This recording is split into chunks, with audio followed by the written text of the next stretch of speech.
Hello everyone, welcome to the channel and welcome to the slopes of Mount Fuji.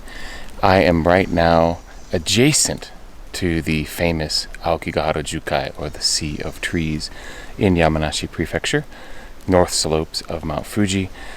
But I'm starting off here today in what is known as the Climax Forest, or Bunna no Mori, beech tree forest, because this illustrates really well how Aokigahara was formed and what exactly happened to form the forest. You see, 1200 years ago Mount Fuji erupted, and up that way is Mount Omuro, which is like this little bump mountain on the side of Mount Fuji, and that protected this section of forest from the eruption and the lava flow. And so what we have here is a forest that is thousands of years old. It's smooth, it's open, and basically was not affected by that eruption directly. Now, I'm going to turn around 180 degrees, and behind me now is the more famous incarnation of Aokigahara Jukai. The jumbles of lava flow rocks, just weirdly shaped trees growing in strange directions, and that's what gives this forest its real reputation.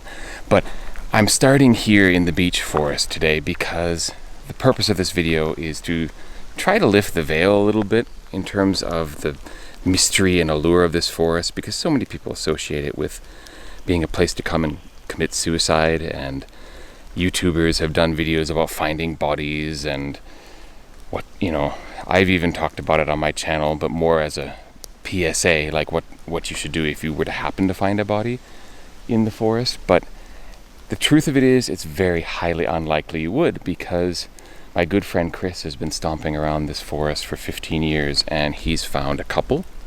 So, almost every weekend for 15 years, and over that amount of time, he didn't find a lot of remains. So your chances of coming out here on a weekend or coming out here to do a hike or two and finding a body is very unlikely. So let's just leave it at that. Basically, today I want to show you the beauty of Aokigahara, because as this early morning sun comes in here,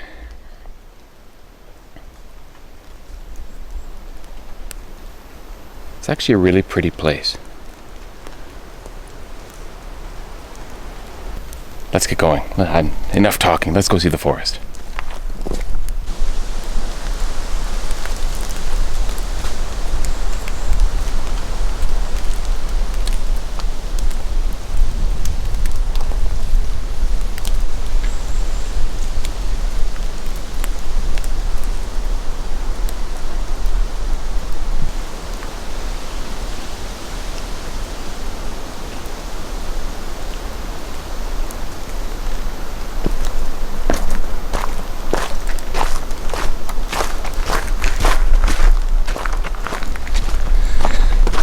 Alright, so here is the plan for today.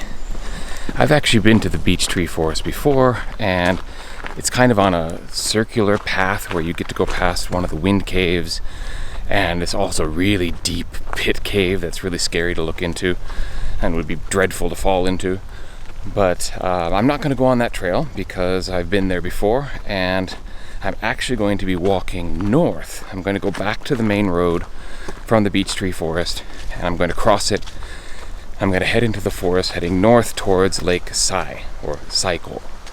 And I've heard it's a really beautiful trail. It's a nice path, and it'll be something new for me to see, and probably something new for you to see as well.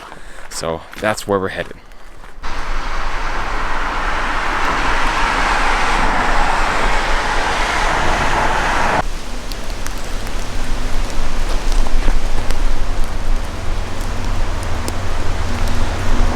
No shortage of assholes.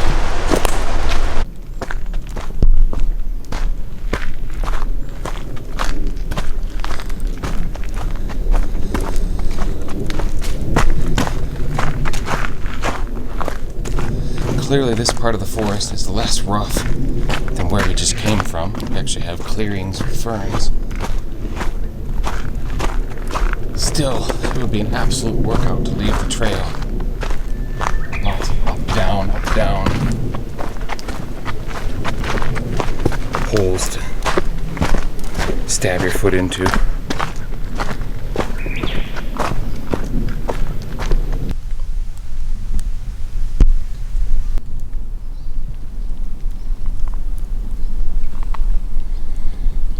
Absolutely giant mushroom.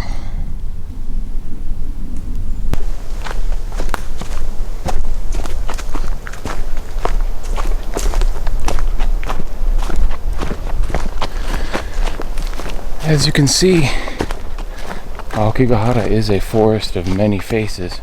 Not all of it's spooky. This is actually really beautiful in here. Although it is a bit lonely, I have not met anyone on this trail. I've been walking for about 40 minutes. The sign said it would take 2 hours to make it to the lake, which I don't think that'll take me 2 hours, but still, met no one. Ooh. Almost died. For a sign of anything in a while. What have we here?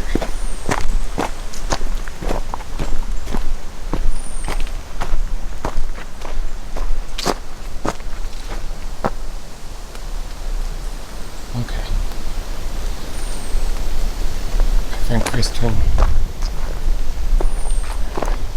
My friend Chris told me about this actually. He said that this right turn here actually leads to a small shrine and a kind of ruin of what he thought might have been a yamagoe, or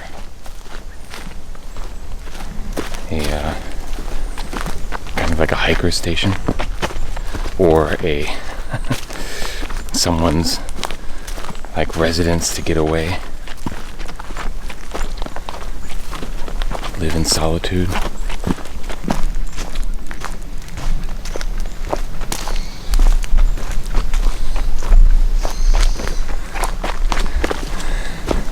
That didn't take much actually, just that short little walk and we are back in the jumble,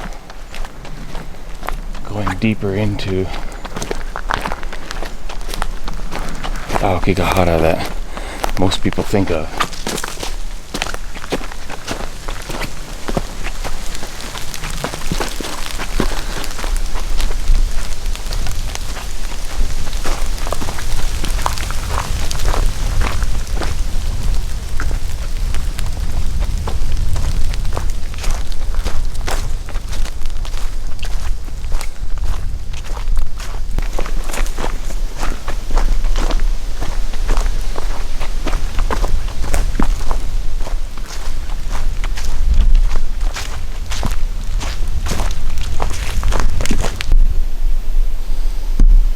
This spider right here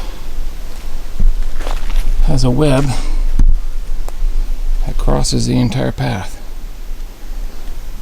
Can't see it, of course, on camera, I bet, but I'm gonna have to knock it down or walk around it.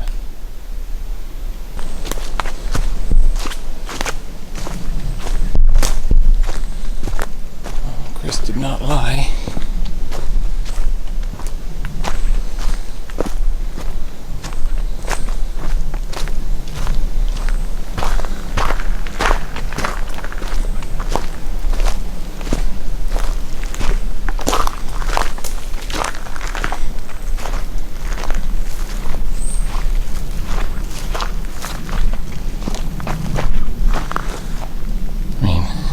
Wasn't someone's house. Storage, maybe? I guess.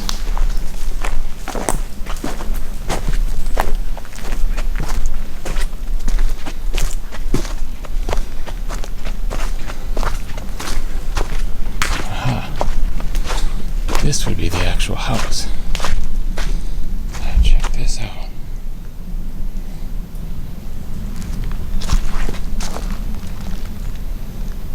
Stone bridge built over to it.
legit cave.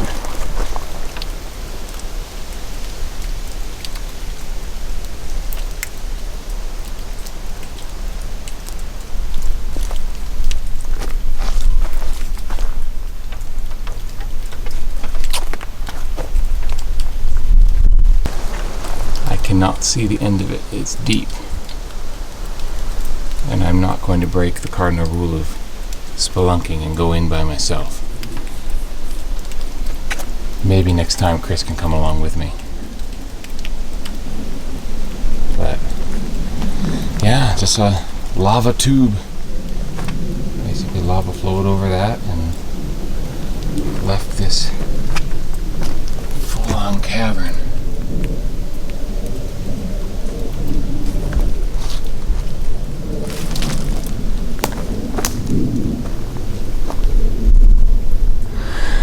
Apparently back in the day, people would use these as like storage spaces, natural refrigerators, because it's cold when you go down in there. That's why a lot of the caves in this area actually have ice deep within them. Yeah, great place to refrigerate items. Now, Chris was inaccurate about one point. He said that there was a cave and a house and a shrine. Those are grave sites. That's memorials. That's not a shrine per se.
Correct me if I'm wrong, it seems like that might be an outdoor stove.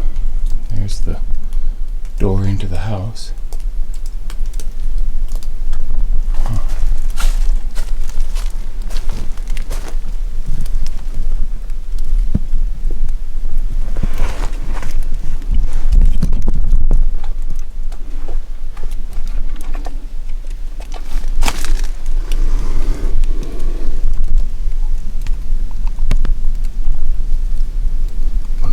Light. Doesn't seem like there's anything of interest in there anyways. Bucket and ladle.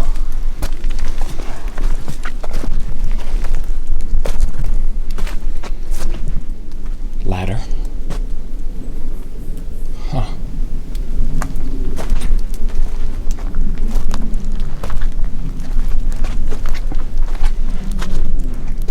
Genuinely curious.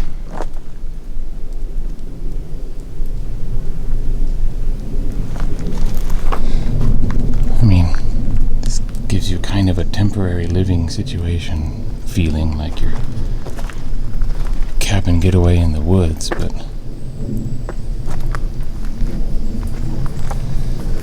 these memorial stones suggest something more permanent, or at least something much longer than just a decade or two.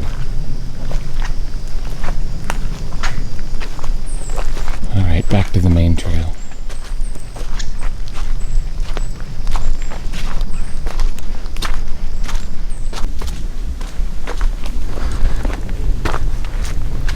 I am 100% going to entitle this video Solo Hike Through Aokigahara, because I have met no one. There is no one on this trail. I've been hiking for 2 hours now and not a soul. Not that I mind though. This is like a recharge, reinvigorate my life.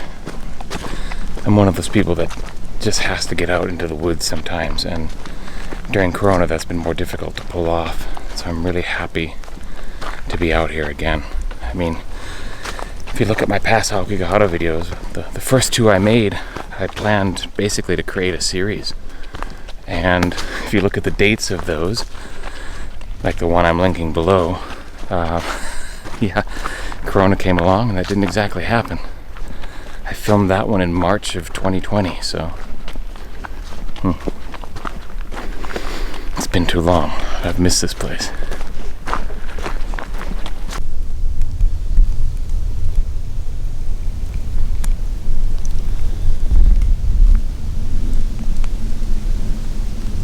Someone didn't need that stove anymore, so they thought, oh, just throw it in here.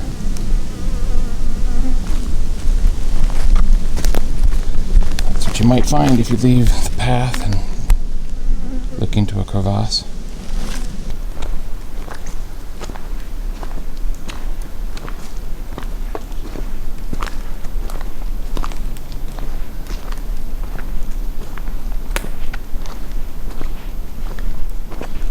This is gorgeous.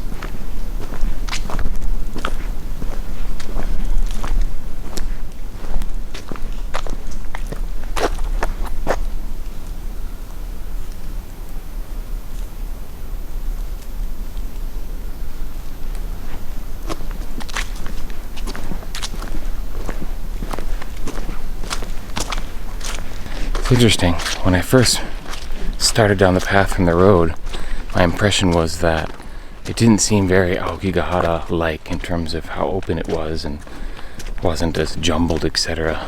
But as we're nearing the lake, it's all become this. So if you come and you hike this trail, the first part is going to seem open and nice and pretty, and you'll get your Aokigahara, dark Aokigahara experience the farther you go in. But it's all in how you interpret it. To me, this is just pretty. This is just beautiful.